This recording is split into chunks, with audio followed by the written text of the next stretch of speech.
and then I got hit in the leg, and it was serious enough that it got me shipped back home. I think I probably got parts because I was tall. To millions, he was Marshal Matt Dillon, the unflappable symbol of American justice on Gunsmoke. Standing a towering 6'7", he was a giant of the screen, the quiet, resolute hero who always got his man. For 20 years, he was a fixture. In living rooms across the nation, an icon so steadfast he felt like a part of the American landscape itself. But the man who played him, James Arness, was living a life worlds away from the black-and-white morality of Dodge City. While he was facing down outlaws on screen, his greatest battles were fought in private, shrouded in a self-imposed silence. The man who represented unwavering strength was, in reality, grappling with chronic physical pain, haunted by the ghosts of war, and navigating a landscape of staggering personal tragedy. This is the story of the silent struggles of a television legend, the man who was everyone's hero but quietly carried wounds he rarely ever spoke of. So, who was the man behind the badge? The answer is far more complex and far more heartbreaking than any script could ever capture. Before he ever put on Marshal Dillon's iconic Stetson, he was James King Arness, a boy from Minneapolis, Minnesota, born in 1923. He grew up with his younger brother, Peter, who would later find his own fame as actor Peter Graves of Mission Impossible fame. But the two brothers couldn't have been more different. Peter was studious and drawn to drama. James, on the other hand, was restless. He was a self-described poor student who often skipped classes, his mind anywhere but the classroom. His height, which would later become his Hollywood calling card, already made him a giant among his peers. But it was no guarantee of success. His early years were a string of odd jobs and a whole lot of uncertainty. He wasn't a young man with a clear path. In fact, he seemed to be drifting. In his youth, he had a taste for adventure that bordered on reckless, hopping freight trains, with friends just to see how far they could get, a far cry from the disciplined lawman he'd one day portray. It was a sign of a man who wasn't built for a conventional life, someone who wanted freedom over the confines of a classroom or a steady job. This aimless chapter was cut short by the defining event of his generation, World War II. He had ambitions of becoming a fighter pilot, but the very height that made him so distinctive also disqualified him. The Navy couldn't fit his frame in their cockpits. So, in March 1943, James Arness was drafted into the United States Army and became an infantryman. He couldn't have known it then, but this journey into global conflict would inflict a secret, lifelong wound, a physical and emotional scar that would shape the man and the actor in ways the public would never fully understand. In January 1944, Corporal James Arness was no longer a restless kid from Minnesota. He was a rifleman with the U.S. 3rd Infantry Division, landing on the shores of Anzio, Italy. The Anzio campaign would become one of the most brutal, bloody battles of the war. Because of his towering 6'7" frame, Arness was given a grimly practical order as his landing craft neared the beach. He was to be the first man off to test the depth of the water for the soldiers behind him. He stepped into the waist-high water and stormed the beach, beginning an ordeal that would define the rest of his life. Days later, during a firefight in a desolate vineyard on a moonless night, a German machine gun opened fire, and a burst of bullets tore through his right leg, shattering the bones. The pain was excruciating, the damage catastrophic. He later described his leg as being shot all to hell. Medics got him onto a stretcher, but during the evacuation, a bearer slipped, and Arness tumbled down an embankment in agony. He would spend nearly a year in hospitals, enduring multiple surgeries. An infection set in, and amputation seemed likely, until the new miracle drug, penicillin, saved the limb. He was honorably discharged in January 1945, his service recognized with a Bronze Star and a Purple Heart. But the war left him with a lifelong burden. His leg never fully healed, leaving him with a slight limp and chronic severe pain for the rest of his days. This secret agony shaped his career. On the set of Gunsmoke, scenes that required a lot of walking had to be shot early in the day, before the pain became unbearable. Mounting a horse was a daily battle. But the wound was more than physical. The brutality he witnessed instilled in him a profound aversion to conflict. While other Western heroes seemed to relish a gunfight, Arness insisted that Marshal Dillon be a man who hated violence, seeing it as a tragic last resort. That wasn't just acting. It was a painful truth forged in the blood-soaked soil of Anzio. After the war, with a disability pension to his name, Arness returned to an uncertain future.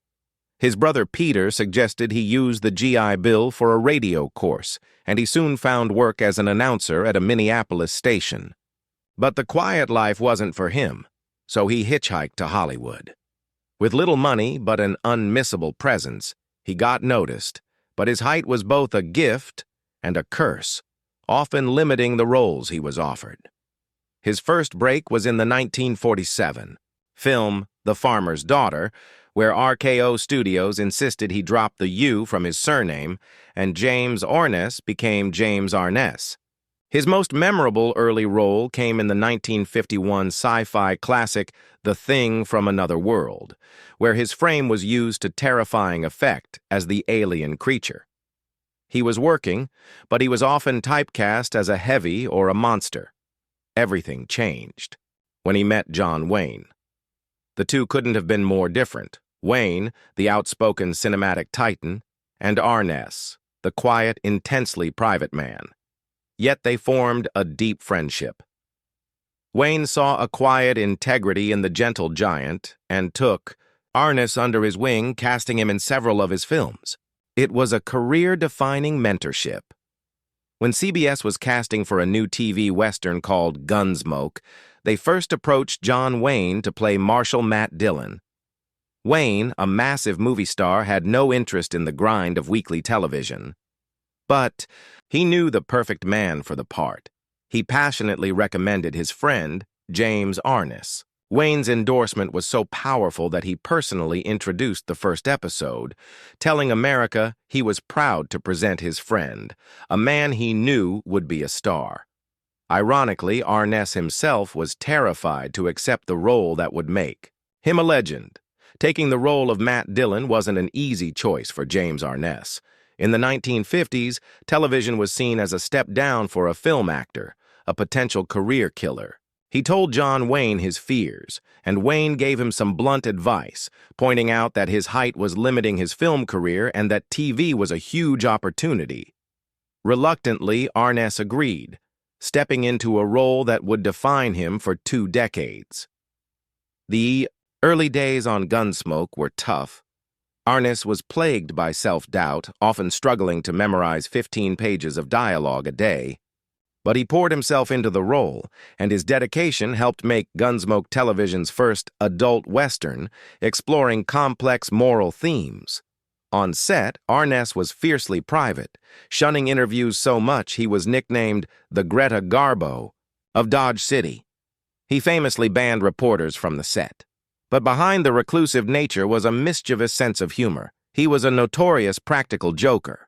The story goes that during the filming of the iconic opening gunfight, after countless takes of him winning the duel, Arness decided to let the other actor win one, clutching his chest and dramatically falling to the ground. The crew's shock quickly turned into a roar of laughter. This playful side forged a close bond with his co-stars. His physical pain was a constant, unspoken presence, and the crew learned to shoot his demanding scenes in the morning. But the deepest secret he brought to the character came from his own trauma. Drawing on his wartime experiences, Arness insisted that Matt Dillon must hate violence. He played the marshal not as a gunslinger, but as a man burdened by his duty, making every gunfight a tragedy. It was a secret that only the man behind the badge could truly understand.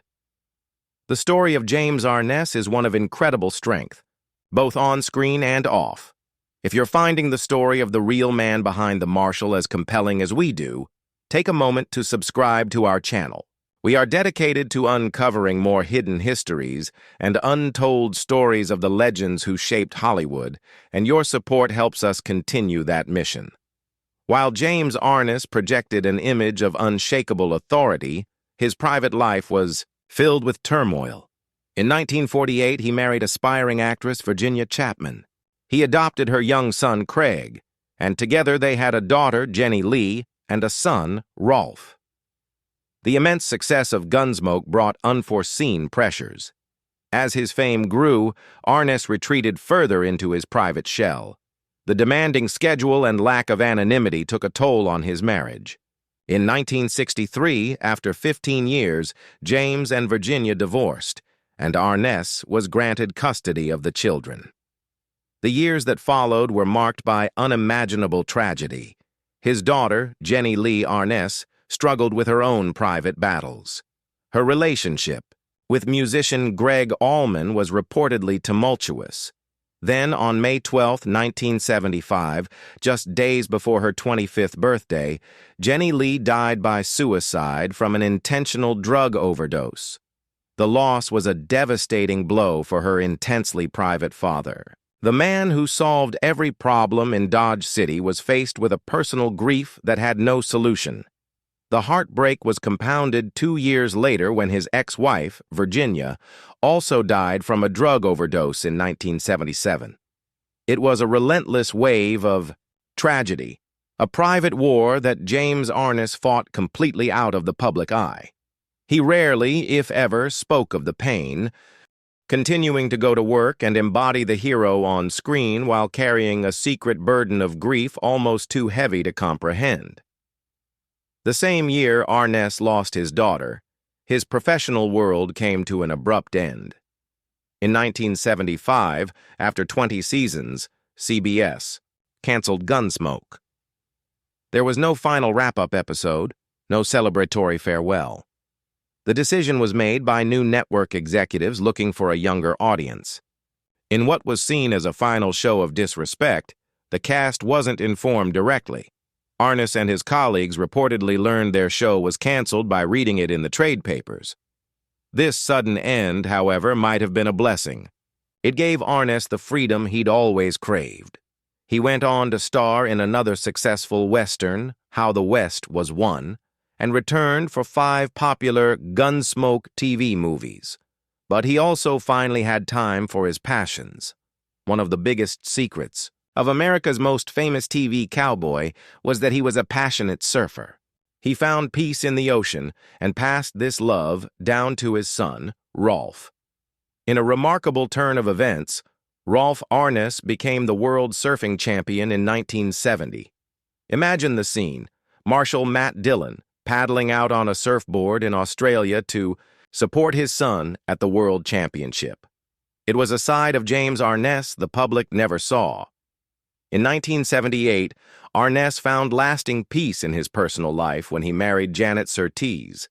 Theirs was a bond built on a mutual understanding of his need for privacy, and she provided the quiet companionship he needed. They remained happily married for 33 years, until his death.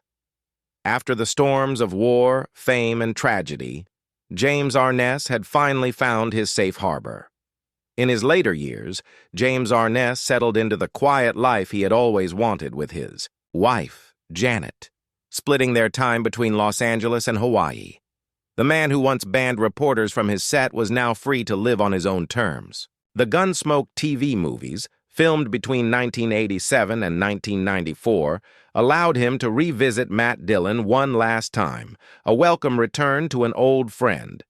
He outlived many of his Gunsmoke co-stars and watched television evolve into a global phenomenon. Though the chronic pain from his war wound never left him, he bore it with the stoicism that defined his famous character. On June 3, 2011, James Arness passed away from natural causes at his home at the age of 88. He left behind a final pre-recorded message for his fans on his website, a last, gentle goodbye from a man who appreciated the audience that had welcomed him into their homes, even as he kept his private life at a distance. It was a final act of grace from a man who had ridden into the sunset of American mythology. James Arness lived a life of powerful contrasts. On screen, he was Marshal Matt Dillon, the indestructible hero of Dodge City. But off-screen, he was a man defined by the very vulnerabilities his character never showed. He was a war hero who carried the physical and emotional scars of battle every single day. He was an intensely private man who shied away from the very fame his work brought him. And most secretly, he was a father who endured the unimaginable tragedy of losing a child, a private grief he bore with silent dignity. His secrets weren't about shame. They were born of a deep desire to protect himself and his family from the glare of the spotlight.